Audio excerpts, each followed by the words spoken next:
हम कल की कक्षा में आपको बताए थे आदि गुणः तप तपरस्त कालस्य आदीन गुणः। इन 3 सूत्रों को हम बताए थे, जिसमें आदि गुणः का अर्थ भी बता चुके हैं।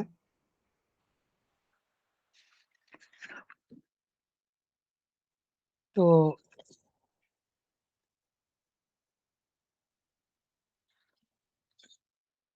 एक बार हम फिर इनका पुनरावृत्ति करते हैं।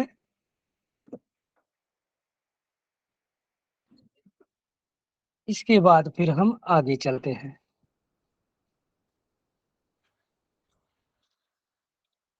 आदि गुणः सूत्र कहता है अवर्णाद अचि परे पूर्व परयोर एको गुण आदेशः स्यात्। अवर्णाद अचि परे, अवर्ण के बाद अच प्रत्याहार हो तो पूर्व परयोर एको गुण आदेशः स्यात्। जिसका मतलब है पूर्व परयोर यानी पहला स्वर जिसको पूर्व कहते हैं, और पर का मतलब दूसरा स्वर जिसे पर कहते हैं। इन दोनों के स्थान पर पूर्व परयोर एको, पूर्व और पर दोनों के स्थान पर एको एक गुण आदेश स्यात्, एक गुण आदेश होता है। क्योंकि गुणों की संख्या हम आदेन गुण से अ ए ओ ये 3 गुण प्राप्त होते हैं। इन तीनों में से हम किसी एक को आदेश करते हैं। अब स्थिति बनती है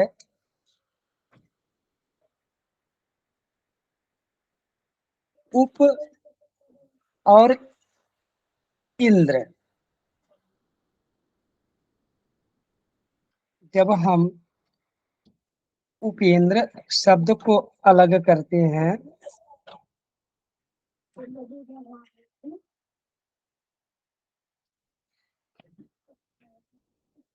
तो इसका अर्थ होता है उप इंद्र।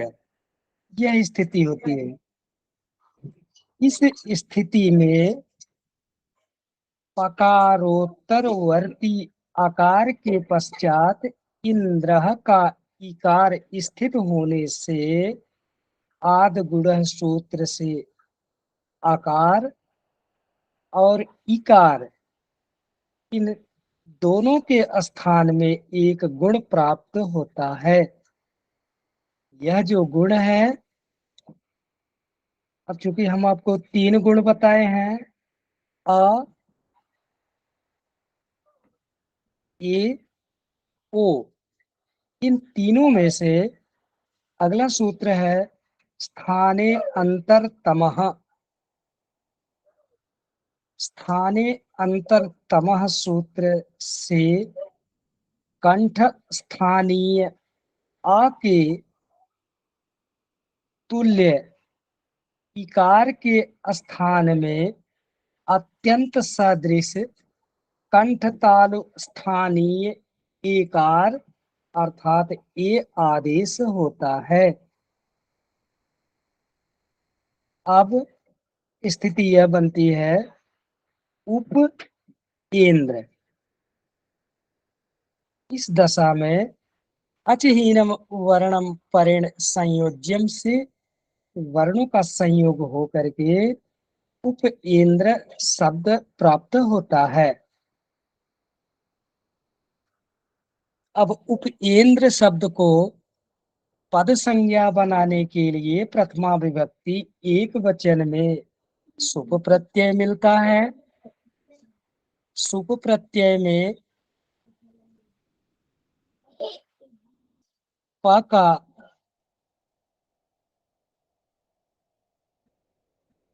लोप प्राप्त होकर के उपेंद्र सु हुआ, और फिर विसर्जनीय से सह से, क्षमा करिएगा, सा का जो उ है, अगला सूत्र है उपदेशे अजनुनासिक इत से, इसकी इत संज्ञा और तस्य लोपः से इसका लोप हुआ, सा के उ की अब स्थिति बनी सा। फिर अगला सूत्र है खरावसानयो विसर्जनीय, हर वर्ग के वर्ण होने पर उसको विसर्ग आदेश हो जाता है। तो जब उपेंद्र और र हुआ तो र के स्थान पर वही खरावसानयो विसर्जनीय से विसर्ग आदेश होकर के उपेंद्र शब्द सिद्ध होता है। इसी तरह से गंगोदकम, जब इसे हम अलग करते हैं तो गंगा और उदकम यह स्थिति प्राप्त होती है, गंगा उदकम। तो फिर आद गुण सूत्र प्रभावी होता है। ये कहता है कि अवर्णाद अचि परे पूर्व परयोर एको गुण आदेश स्यात्। अवर्ण के बाद यदि अच का कोई वर्ण है तो पूर्व और पर दोनों के स्थान पर एक गुण आदेश होता है। यहाँ गकारोत्तर वर्ती आ और उदकम का उकार उ स्थित होने से आदगुण सूत्र से इन दोनों के स्थान पर आ और उ, इन दोनों के स्थान में एक गुण आदेश हो जाता है। यह गुण स्थाने अंतर तमह परिभाषा सूत्र के द्वारा कंठ स्थानीय आकार और ओष्ठ स्थानीय उकार के स्थान में कंठोष्ठ स्थानीय ओकार प्राप्त होता है। अब यह शब्द होगा गंग और ओ तकम, यह स्थिति हो रही है। फिर वर्ण संयोग करने पर अचहीनम वर्णम परेण संयोज्यम से गंगोदकम रूप सिद्ध होता है। अब आप सब बता सकते हैं उपेंद्र और गंगोदकम को सिद्ध करने में आप सबको कोई कठिनाई?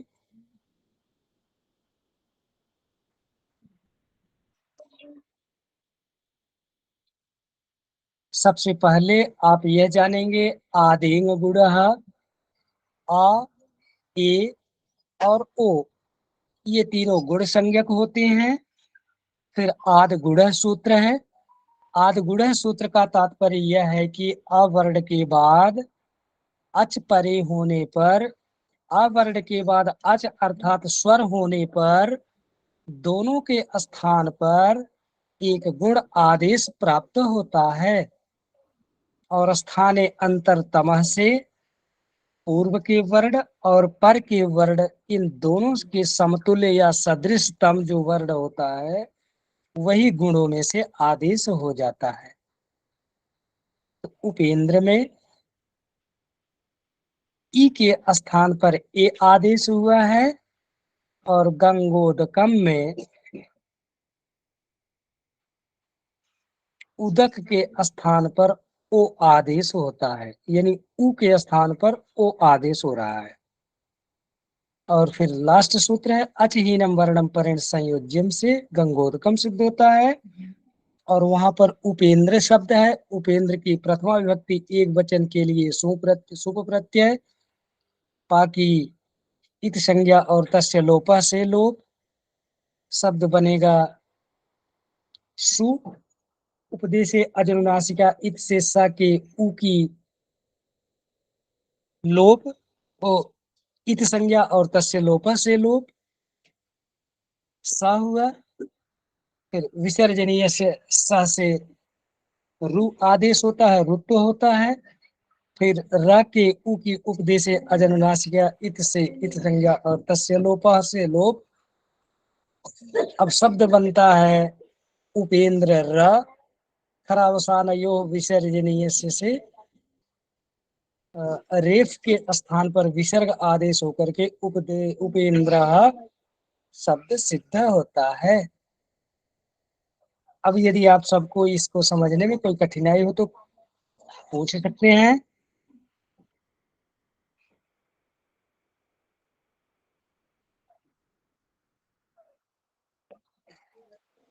गुरुजी एक बार आद गुणक को एक बार फिर से बता दीजिए। आ वर्ण के बाद अच परे होने पर, परे का मतलब होता है बाद में, आ वर्ण के बाद यदि कोई स्वर आता है तो पूर्व और पर के स्थान पर, पहले और बाद वाले स्थान पर एक गुण आदेश होता है।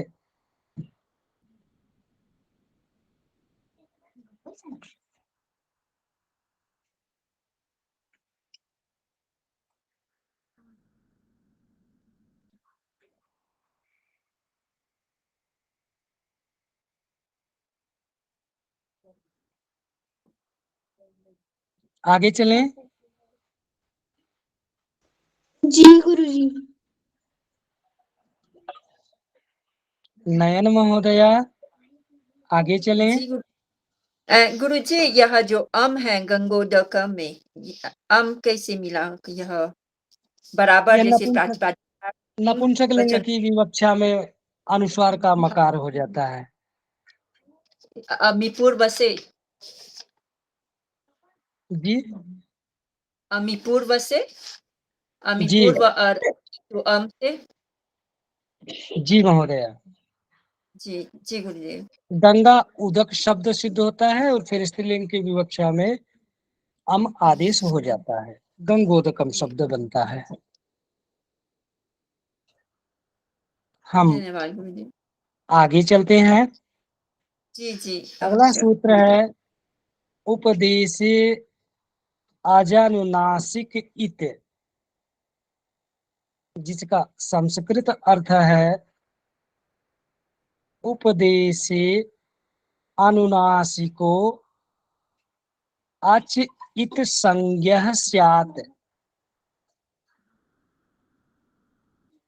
उपदेश की अवस्था में अनुनासिक अच इत संज्ञा वाला होता है। एक बार पुनः, उपदेश की अवस्था में अनुनासिक अच इत संज्ञक होता है।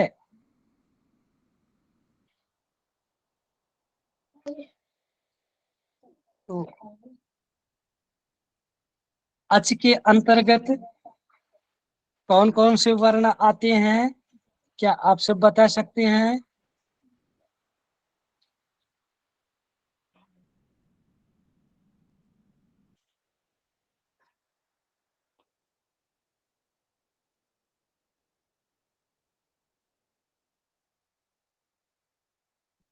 अच के अंतर्गत कौन कौन से वर्ण आते हैं?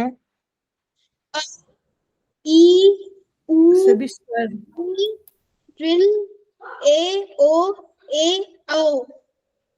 बहुत सुंदर। ऐसा भी हम कह सकते हैं अच के अंतर्गत सभी स्वर आते हैं। जी। तो उपदेश की अवस्था में जो अनुनासिक स्वर होते हैं वे इत संज्ञक होते हैं। प्रतिज्ञा अनुनासिक्या पाणिनीयाः। लण सूत्रस्था वर्णेन सहोच्चार्यमाणो रेफो रलयोः संज्ञा। इसका तात्पर्य यह है कि प्रतिज्ञा अनुनासिक्यः, प्रतिज्ञा अर्थात आदेशित किए जाने पर जो अनुनासिक वर्ण होते हैं या फिर अनुनासिक का ज्ञान। प्रतिज्ञा का तात्पर्य होता है गुरु परंपरा। अनुनासिक का ज्ञान केवल प्रतिज्ञा अर्थात गुरुओं की परंपरा के अनुसार ही प्राप्त होती है। और अगला शब्द है लड़ सूत्र, लड़ सूत्रस्थवर्णेन, लड़ सूत्र के अंतर्गत के जो वर्ण हैं उनके साथ उच्चार्यमाण, उच्चारित किया जाता हुआ। यहाँ पर उच्चारण शब्द है, उच्चारण शब्द से स्थानच प्रत्यय होकर के उच्चार्यमाणः शब्द हुआ। मो अनुस्वारः से विसर्ग को ओ आदेश होकर के उच्चार्यमाणो, रेफो। यहाँ पर भी रेफः अर्थात रलयोः संज्ञा, र और ल दोनों का बोधक होता है। एक बार फिर से हम बताते हैं, लड़ सूत्र में स्थित जो इत संज्ञक आवरण के साथ उच्चार्यमाण रेफ र प्रत्याहार का रकार र और लकार ल दोनों का बोधक होता है। गुरुदेव एक बार फिर से कीजिए। उपदेश की अवस्था में अनुनासिक अच अर्थात स्वर इत संज्ञक होते हैं।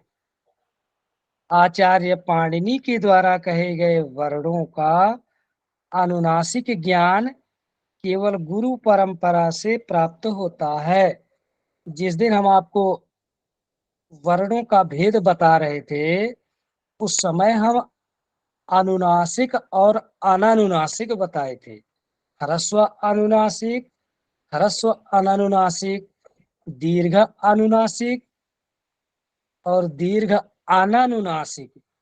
अनुनासिक का मतलब जो नासिका से उच्चारित किया जाता हो, और अनुनासिक का मतलब जिसका उच्चारण नासिका की सहायता से न किया जाए वह अनुनासिक होता है। तो शब्द बनता अनानुनासिक। जी तो वही बात यहाँ पर बताया जा रहा है। अब चूंकि हम यहाँ पर सभी वर्णों का उच्चारण करके नहीं बताए थे, लेकिन आ के भेद को हम आपको बताए थे। तो अब उस समय जो हम बताए थे वही गुरु परंपरा कहलाती है। जी, यह जो अंतिम पाठ यह है लन सूत्र, इसका उसका अर्थ। हाँ, उसको भी हम बता रहे हैं। जी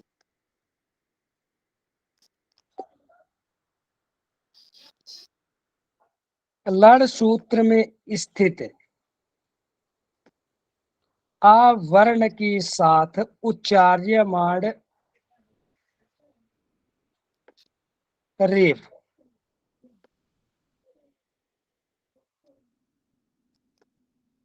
यानी र प्रत्याहार का जो रेफ का तात्पर्य यहाँ पर र से है।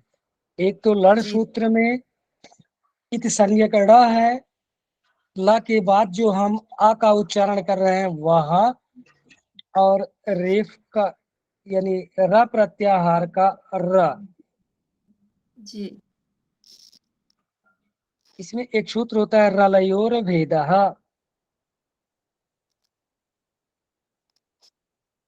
तो र और ल में बोधक होता है, यानी लड़ प्रत्याहार का ल और र प्रत्याहार का र, ये दोनों र और ल दोनों वर्णों का बोधक होता है।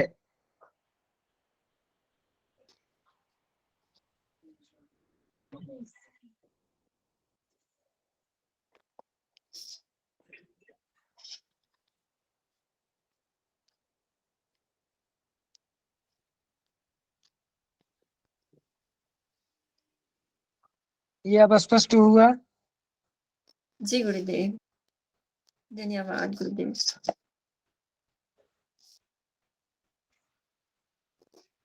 अच्छा, ये भी हम आपको बता दें महोदय, हम याद दिलाते हैं, जी जैसे लड़ सूत्र में स्थित जो लकारोत्तरवर्ती, अच्छा इसे आप जी समझ गए कि नहीं समझ पाए? जी जी लकारोत्तरवर्ती सभी लोग समझ पा रहे हैं?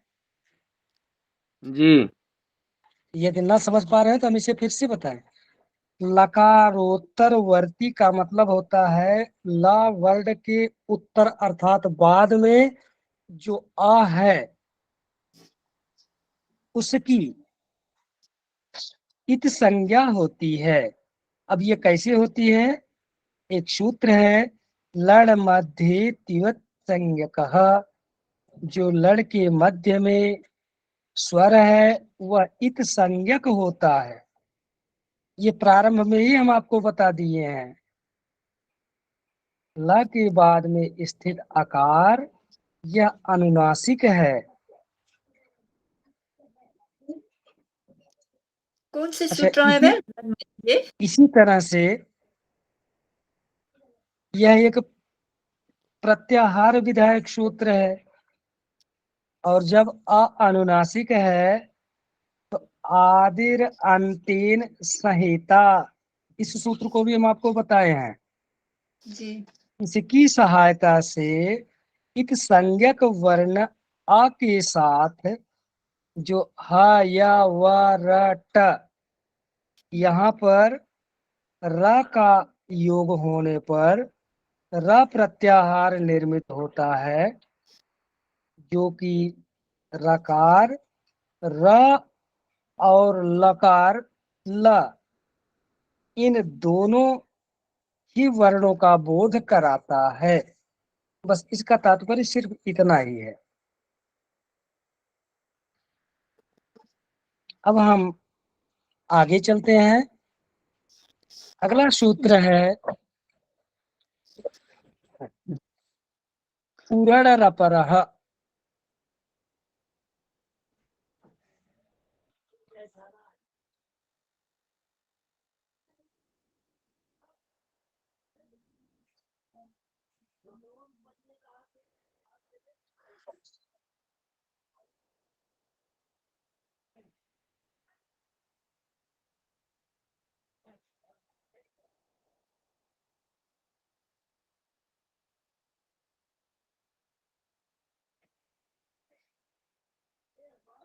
इसके बाद में पूर्ण रपरः सूत्र है।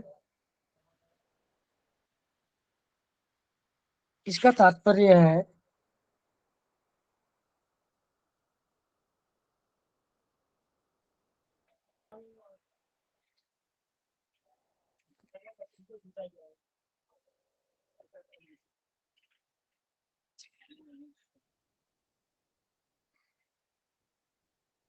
रि इति त्रिंशतः संज्ञा इत्युक्तम। हम आपको बताए थे कि सभी वर्णों का 18 होता है, री का 30 प्रकार का इसका भेद होता है। तो री इति त्रिंशतः संज्ञा इत्युक्तम, री वर्ण की 30 भेद होता है, ऐसा बताया जा चुका है। तत् स्थाने, री के स्थान पर यो अड़ सह स रपरः सन्नेव प्रवर्तते। इसका तात्पर्य यह है उसके स्थान पर जो अण है स रपरः, रह प्रत्याहार से परे वाला ही प्रवृत्त होता है। एक बार फिर से हम इसका अर्थ बताते हैं। री यह 30 भेद की संज्ञा से युक्त है। या री वर्ण की 30 भेद होते हैं। यह हम पूर्व में ही बता चुके हैं और इसका सूत्र भी है आड़ुदित सवर्ण से चा प्रत्यय, यहाँ पर बताया जा चुका है। उस 30 प्रकार वाले री के स्थान पर यदि अण आदेश करना होता है, वह जो र अनुनासिक प्रत्याहार के बाद वाला ही प्रवृत्त होता है, यानी र वहां पर अनुनासिक ही प्रवृत्त होगा।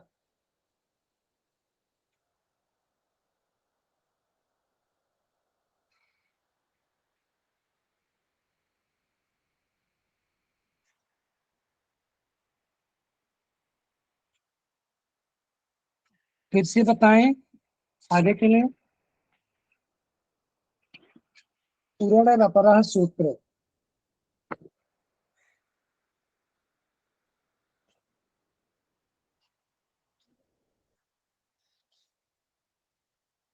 हेलो, पूर्ण रपरः को फिर से बताएं या फिर आगे चलें।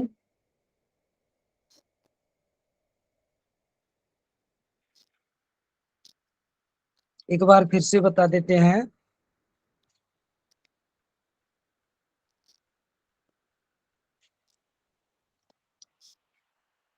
री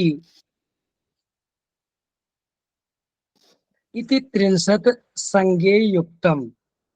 री इसका 30 भेद पूर्व में कहा गया है।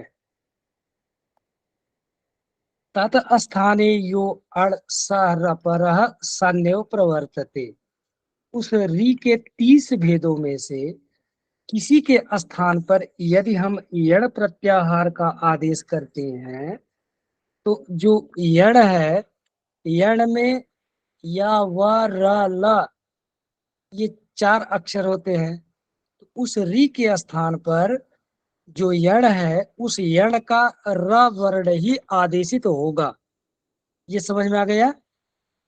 जी गुरुदेव, अब समझ में आई। हाँ, यही बात हम आपको बता रहे हैं कि जैसे री का 30 भेद होता है, यानी जी कहीं कोई वर्ण आया है री, जैसे यहाँ नीचे आप देखेंगे कृष्णर्धि आया है ना, तो जी। कृष्ण प्लस रिद्धि आया है। तो री के स्थान पर जो हम आदेश करेंगे, तत् स्थाने यो अण स्यात्, उसके स्थान पर जिस हम यण का आदेश करते हैं, वह यण 4 यण प्राप्त होते हैं। जी तो या व र ल ये 4 यण है। इन जी चारों में से कोई और नहीं होगा, सिर्फ र ही आदेश होगा। यही सूत्र कहता है उरण रपरः। जी अब हम आगे चलते हैं। जी अगला गुरुदेव। सूत्र है, अच्छा अभी आपको ये बताना है कृष्णर्धि और तवल्लकारः।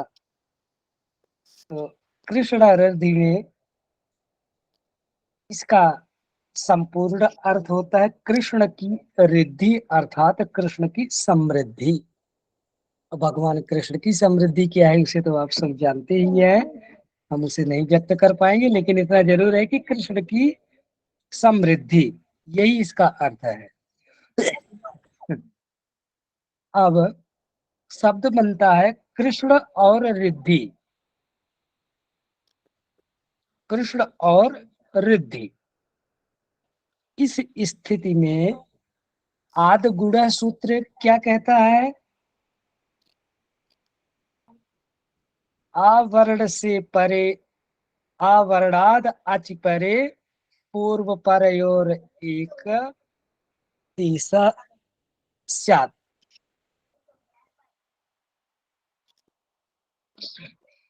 तो ड़कार का आ और रिद्धि के री के स्थान में एक गुण आदेश प्राप्त होता है। यहाँ तक स्पष्ट हुआ? जी गुरुदेव। आदेंग गुण के अनुसार गुण संज्ञक 3 वर्ण है, आ ए ओ। ओ, अब एकार का उच्चारण स्थान कंठ तालु और ओकार का उच्चारण स्थान कंठोष्ठ है। अतः उच्चारण स्थान की असमानता है। ये समझ पा रहे हैं? जी। असमानता होने के कारण यहाँ एकार और ओकार का अभाव है। अब यह सिद्ध हुआ कि न तो यहाँ पर ए आदेश होगा न ओ आदेश होगा। जी। इसमें केवल आकार ही अवशिष्ट रहता है। हम्म, यहाँ केवल आ ही बचा है। तो अब यह सूत्र जो अभी हम आपको उरड़ रबरह बताए हैं, ये कह रहा है कि उरड़ रपरह सूत्र से री के स्थान पर होने वाला जो अण है आ, वह रपर वाला हो जाता है। ये समझ में आया? जी गुरुजी। अभी हम आपको केवल बताए कि री के 30 स्थान पर, यानी जी। री के 30 भेदों के किसी भेद में से स्थान पर यदि हम यण आदेश करते हैं तो केवल 4 हैं। तो यण के अंतर्गत 4 हैं, र है। जी। अब यहाँ पर री के स्थान पर अण आदेश हो रहा है। यही उरड़ रपरह सूत्र इस अण को, अण अर्थात आ को रपर कर दे रहा है। अब यहाँ पर आ के स्थान पर र हो जाएगा। मतलब एक बार आ तो आदेश हुआ गुण में, जी। और गुण के बाद इसी आ को यह उरड़ रपरा सूत्र रपर कर देता है। अच्छा, तब इसमें ये स्थिति आती है, स्थाने अंतरतमः सूत्र से इन दोनों के स्थान पर अर हो जाता है।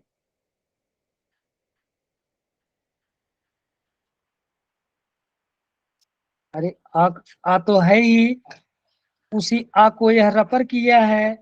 अब यह स्थिति अर हो जा रहा है। तब शब्द बनता है कृष्ण अर और और धी, यही शब्द बनता है।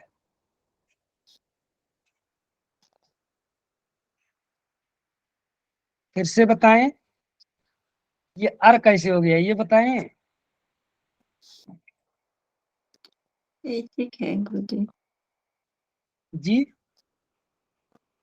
ठीक है गुरुदेव। ठीक। पता नहीं बाकी लोगों को। सभी लोग समझ पा रहे हैं यहाँ पर अर कैसे हो गया? जी। उरल रपर से री को अर हुआ। हाँ, हम एक बार बता रहे हैं, पूर्व और पर दोनों के स्थान पर एक गुण आदेश हो रहा है। तो यहाँ पर आ और री है।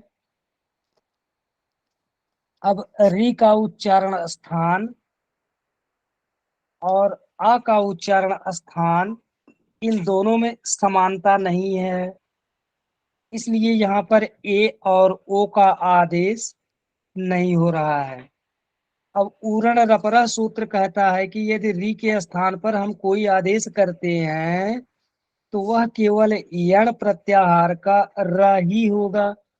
यानी उरण रपरा से री के स्थान पर र हो जाएगा। और इधर चूंकि आद गुण से एक गुण आदेश करना है, तो गुण के स्थान पर बचा क्या है? केवल अ बचा है।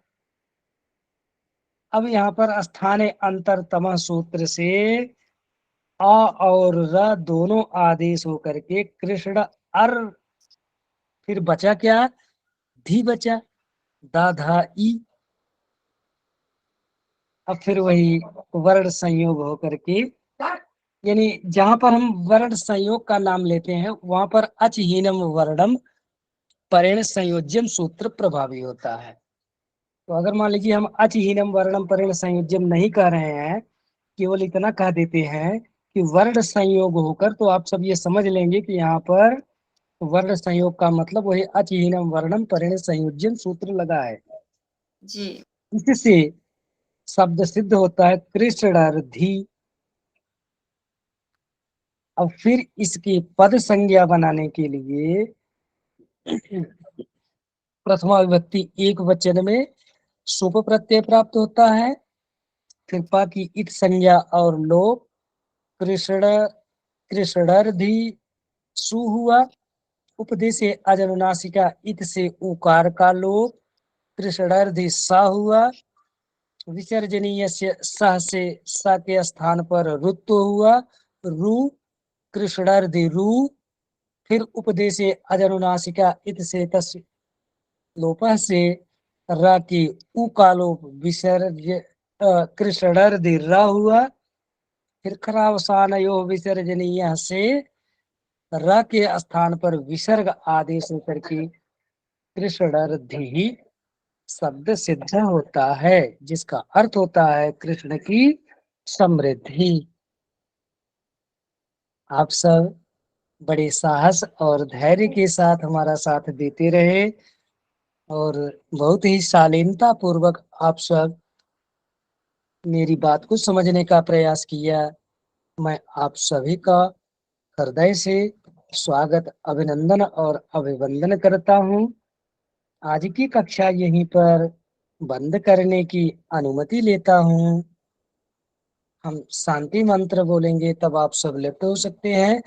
तो क्षमा करिएगा, यदि आप सबके पास कोई जिज्ञासा हो तो समाधान कर सकते हैं। किसी की कोई जिज्ञासा हो तो समाधान कर सकते हैं।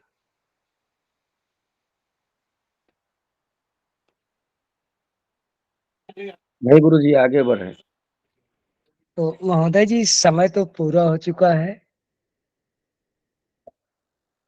सर्वे भवन्तु सुखिनः, सर्वे सन्तु निरामयाः, सर्वे भद्राणि पश्यन्तु, मा कश्चित् दुःखमाप्नुयात्।